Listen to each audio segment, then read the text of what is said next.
12th Standard Business Max, Chapter 5, Numerical Methods, Exercise 5.2, Question number 3.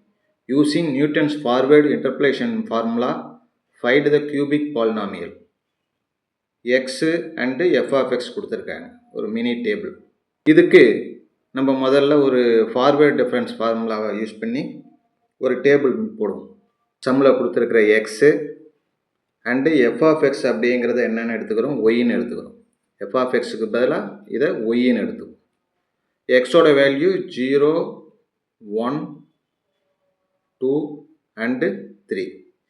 Corresponding Y values 1, 2, 1, 10. முதல்ல delta Y. Delta ஒய்னா என்ன? 10லேருந்து 1 sub பண்ணுவோம். 10லேருந்து 1 sub பண்ணோம்னா 9. 1 minus 2 minus 1.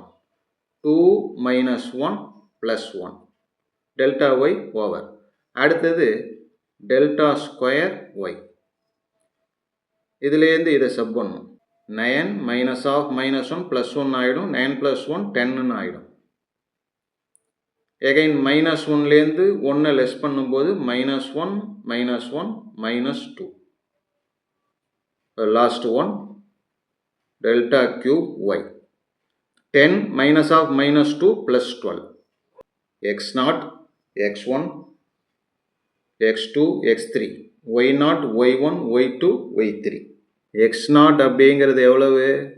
x0ங்கிறது 0. h means difference of x. எக்ஸில் இருக்கக்கூடிய ஒவ்வொரு எலமெண்ட்டுக்கும் difference பார்த்தோம்னா என்ன வருது? 1 தான் வருது.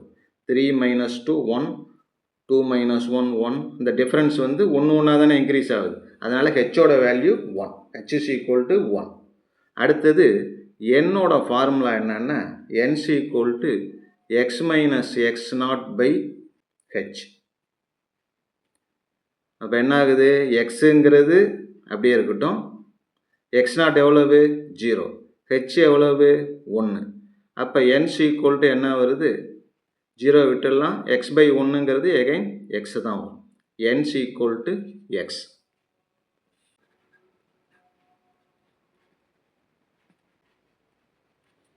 By Newton's forward interpolation formula is y is equal to y0 plus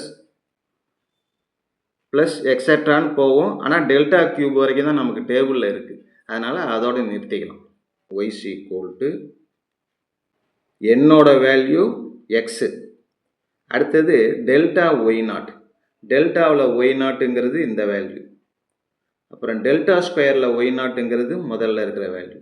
delta கியூப்பில் ஒய்0ங்கிறது 12.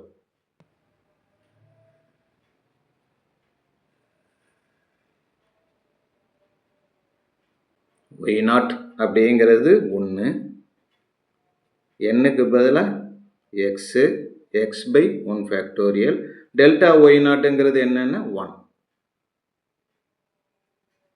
Plus n. என்னங்கிறது தான் எக்ஸு. என்னக்கு பதிலாக எக்ஸ்ன்னு போட்டுக்கும். By 2 factorial. Delta square y0 என்னன்னா -2 plus N.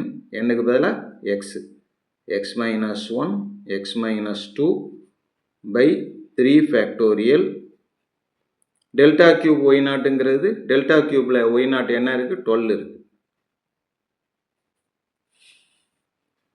y is equal to 1 plus x by 1 factorialங்கிறது 1 தான். அதனால் அதை விட்டுடலாம். அதை மைனஸை முன்னாடி கொண்டு வந்துடும். Minus x into x minus 1 2 factorial அப்படிங்கிறது 2 into 1 2ன்னு வரும். 2க்கும் 2க்கும் கேன்சல் ஆகிடுச்சுன்னா மைனஸ் மட்டும்தான் இருக்கும். அந்த மைனஸை தான் எழுதிட்டோம். அடுத்தது இங்கே plus 3 factorial. 3 ஃபேக்டோரியல்னால் 3 into 2 into 1 3 to 6ன்னு வரும். 6க்கும் 12க்கும் அடித்தோம்னா மேலே வந்து ஒரு 2 பேலன்ஸ் இருக்கும். 2 பேலன்ஸ் இருக்கும். அப்புறம் இதை மல்டிப்ளை பண்ணிவிடுவோம். எக்ஸை உள்ளார கொண்டு போவோம். ஏதாச்சும் இதில் உள்ளார கொண்டு போகலாம் அல்லது இதில் உள்ளார கொண்டு போகலாம். ஃபஸ்ட்டு டேர்முக்கு உள்ளார கொண்டு போவோம். எக்ஸை உள்ளார கொண்டு போனோம்னா x square minus x into x minus 2 1 plus x minus x உள்ளார போனால் minus x square minus x into minus 1 plus x plus 2 x ஸ்கொயரால் இந்த ரெண்டுத்தையும் மல்டிப்ளை பண்ணுறோம். X cube minus 2x square அப்புறம் மைனஸ் எக்ஸால் இந்த ரெண்டுத்தையும் minus x into x minus x square minus x into minus 2 plus 2x y is equal to 1 plus x minus x square plus x plus 2 உள்ளார கொண்டு போய்டும் 2 into x cube 2x cube minus 2x square minus x square minus 3x square னு வரும் minus 3x squareயும் 2ஐயும் multiply பண்ணோம்னா 6x square அப்புறம் 2ஆல் 2x multiply பண்ணோம்னா 4x 1 plus இங்கே ஒரு x இங்கே ஒரு x இங்கே ஒரு x 4x 5x 6x minus x square minus 6x square minus 7x square plus 2x cube 2x power 3 minus 7x square plus 6x plus 1. This is the required cubic polynomial. அவ்வளோ